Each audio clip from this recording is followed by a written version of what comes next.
जिस अजीम हदीस के तिलावत का शरफ हासिल किया और जिसके बारे में हम लोग मुस्तकिल गुफ्तगू भी कर रहे हैं।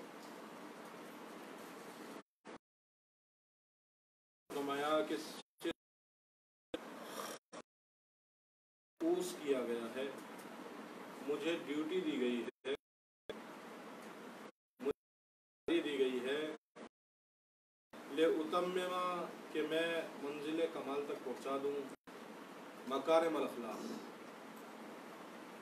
अखलाक के जो मकारिम हैं उनको, अखलाक की जो बेहतरीन चीज़ें हो सकती हैं उनको मैं मंजिल कमाल तक पहुँचा दूँ। सिर्फ और सिर्फ इसलिए भेजा है अल्लाह ने मुझे,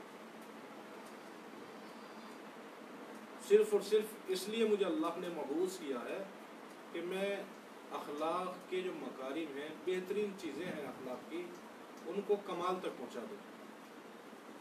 तो अभी जितनी भी चीज़ें रसूल की 63 साल ज़िंदगी में हैं वो सारी की मकसद बता दिया रसूल ने क्यों भेजा है।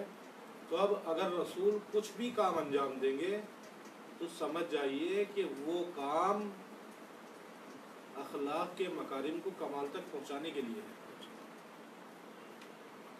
अगर रसूल तिजारत करने जाएंगे तो वो भी अखलाक के मकारिम को कमाल तक पहुंचाना है। अगर रसूल शादी का पैगाम देंगे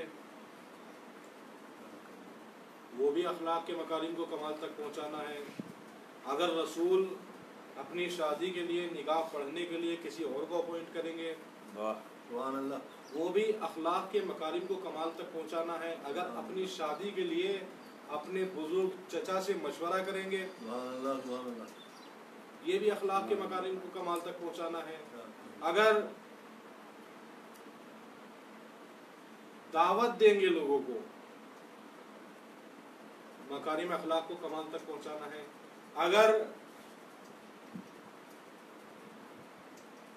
लोगों के माल को अमानत के साथ अपने पास रखेंगे ये भी अखलाक के मकारिम तक पहुंचना है। और अगर उस माल को अमानतदारी के साथ लौटाएंगे कमाल तक पहुंचा। अगर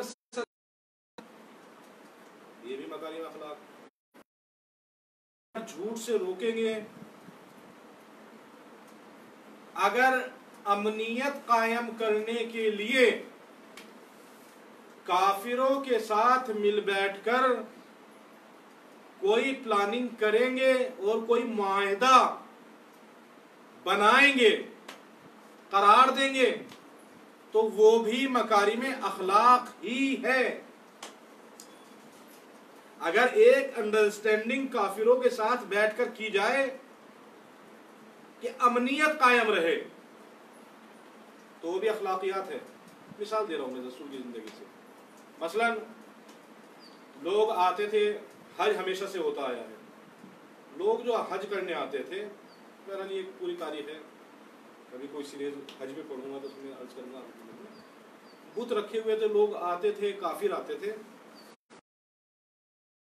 टाइम में, खास पीरियड में, उसी में, और आकर तवाफ करते थे तो वो साथ में अपने भारत का लेकर आते थे। और जब लेकर आते थे यहाँ होते थे गरीबुल वतन, कुफ्फार और मुशरिकीन मक्का की, उनमें गलत लोग थे, उनमें भी, यानी ये खुद गलत थे और गलत में भी गलत थे। कुछ होता है गलत, और गलत में भी कुछ लोग ज्यादा गलत थे। उनका काम ये था कि वो उनका माल छीन लेते थे। अब जब माल छीन लिया तो वो तो गरीबुल वतन, किसी को जानते नहीं, अब वो किसके पास जाएं, किससे रुजू करें?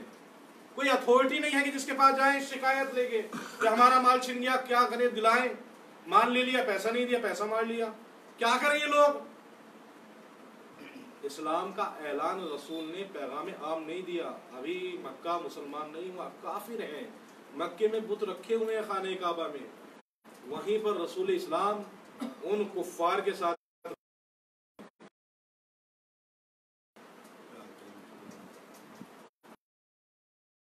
एक मुआहिदा बनाते हैं, एक MOU समझिए कि जिसमें बैठकर कुछ कानून बनाते हैं। कानून बनाते हैं कि अगर किसी का माल छिन जाएगा तो ये कमेटी जो बनी है ये उनका माल उनसे दिलाएगी।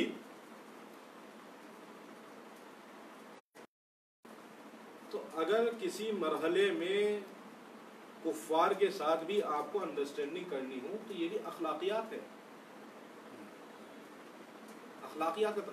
बहरहाल लोगों के बीच में झगड़ा हो रहा हो, फसाद हो रहा हो,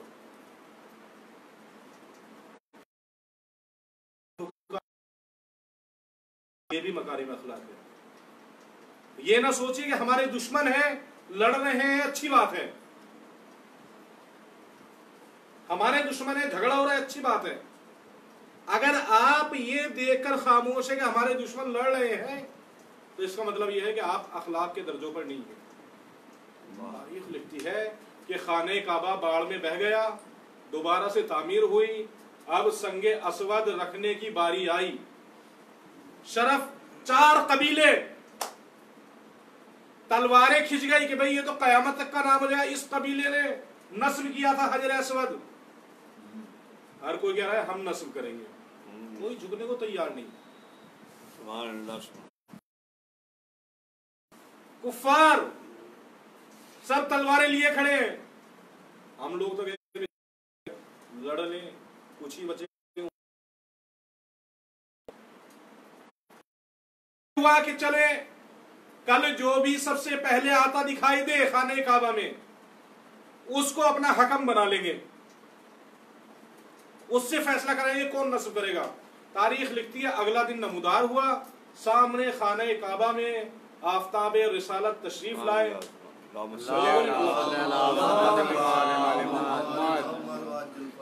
लोगों ने कहा भाई इससे बढ़कर क्या कि ये फैसला कर दें।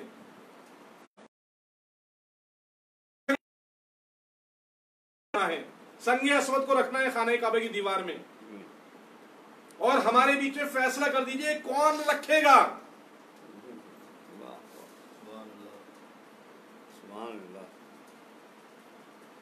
हम लोग तो ये मशवरा दें लड़ लो, जो जीत जाएगा वो रख लेगा, हमारा भी काम हो जाएगा। मगर रसूल है, मकारिम अखलाक तक आया है, मकारिम अखलाक को कमाल तक लेकर जाना है, खुल्क़ अज़ीम है। अपनी रिदा बिछाई, उस पर पत्थर रखा, कहा अब चारों कबीले के सरदार आए और एक एक कोना पकड़े। चारों कबीलों के सरदार आए, एक एक कोना पकड़ा। रसूल ने अपने दस्ते मुबारक से उस संगे असवद को नस्ब कर दिया और चारों कुफार के कबीलों ने कहा कि बेशक इससे अच्छा फैसला नहीं हो सकता था, इससे अच्छा फैसला नहीं हो सकता था, इससे अच्छा फैसला नहीं हो सकता था।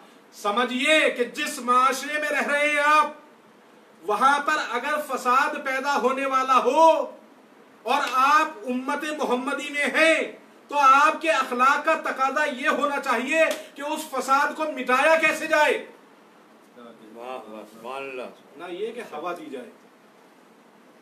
लोगों के साथ मसला ये है कि हम लोग हवा देने वाले हैं।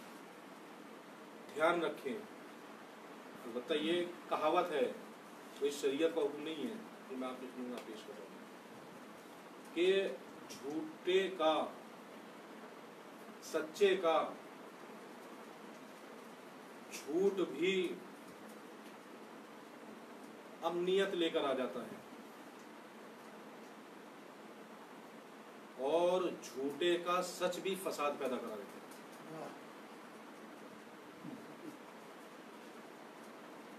इसलिए कि वो सच बोलेगा ही तब कि जब फसाद होने वाला हो।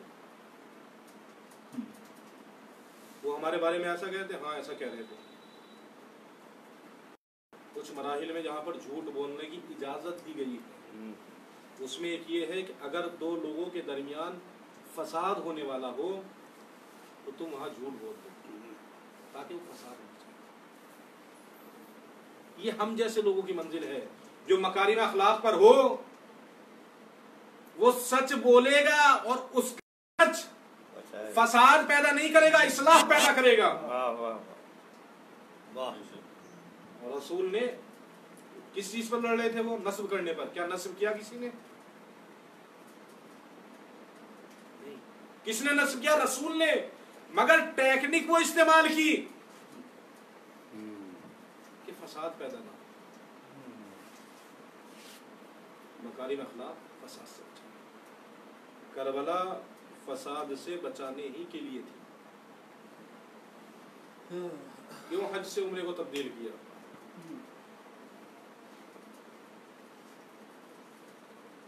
क्यों मदीने में रसूल इमाम हुसैन ने जंग नहीं की?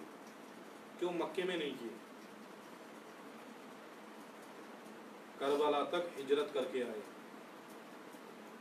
और आखिरी वक्त तक इतना करीम आका हमने नहीं देखा कि फरमाया रोज़े आशूर कि अगर तुम अब भी हिदायत पा जाओ तो मैं अली अकबर का खून माफ करने के लिए तैयार हूँ। अगर तुम अब भी सीधे रास्ते पर आ जाओ, अली असगर का खून माफ कर दो, कासिम के टुकड़े माफ कर दो, अगर अब भी आ जाओ। ये जज्बा तो हुसैन इब्ने अली के अंदर। तारीख ने लिखा कि जब हुर ने अपने आप को हुसैन के कदमों में गिरा लिया, हुसैन ने उठाया, सीने से लड़ा। मेरे भाई हुर, ये क्या आलम है? इमाम ने पट्टियां खोली हुर की आंखों से, हाथ पीछे से खोले। हुर ने कहा कि आका, मैं बस चाहता हूँ कि अगर आपने मुझे माफ कर दिया तो मरने की इजाजत दे दें। हुसैन इब्ने अली ने कहा, हुर कैसी बात कर रहे हो? अरे जब दुश्मन बनकर आए थे तब हुसैन ने तुम्हारी कितना एहतराम किया था। आओ जरा कुछ देर मेरे साथ मेरे खेमे में बैठ जाओ। कहा आका मुझे शर्मिंदा कर रहे हो? कहा नहीं हुर, अरे जब आए थे दुश्मन बनकर पानी पिलाया था, आज फातिमा का लाल गरीब है, आज दोस्त बनकर आए हो, हुसैन कुछ भी नहीं कर सकता। अरे कुछ देर मेरे खेमे में बैठ जाओ, अरे ताकि मेरे दिल को मेजबानी का शरफ हासिल हो जाए। तारीख लिखती है हुर ने कहा आका, अरे आपकी मेजबानी ये है मेरे बेटे को मरने की इजाजत दे दे। तारीख लिखती है हुसैन ने कहा हुर, अरे जवान बेटे के मरने की तमन्ना कौन करता है? कहा आका, अरे जब तक मेरे दिल को सुकून न होगा, जब तक मेरे बेटे को शहादत न मिल जाए। तारीख लिखती है हुर का बेटा मैदान में जंग करने के लिए जाता है, जंग करता है, एक मर्तबा घोड़े से नीचे आता है, आवाज अपने बाप को देता है, कहता है बाबा मेरी मदद के लिए आइए। आप सोचिए, अरे जवान बेटे के चोट लग जाए, आवाज दे मदद के लिए, हुर कितनी तेज दौड़ा होगा। हुर दौड़कर पहुंचा बेटे के पास, मगर क्या गजब का आलम देखता है। अरे इस बेटे की लाश पर पहले हुसैन इब्ने अली मौजूद है। कहा है हुर, अरे तुम क्यों आ गए? कहा अरे आपने क्यों जहमत की? कहा है हुर, अरे जवान बेटे के लाशे पर बाप को नहीं आना चाहिए।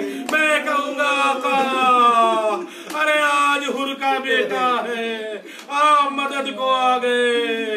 अरे अभी थोड़ी देर बाद अली अकबर इसी जमीन पर होंगे, कोई मदद के लिए आने वाला ना होगा।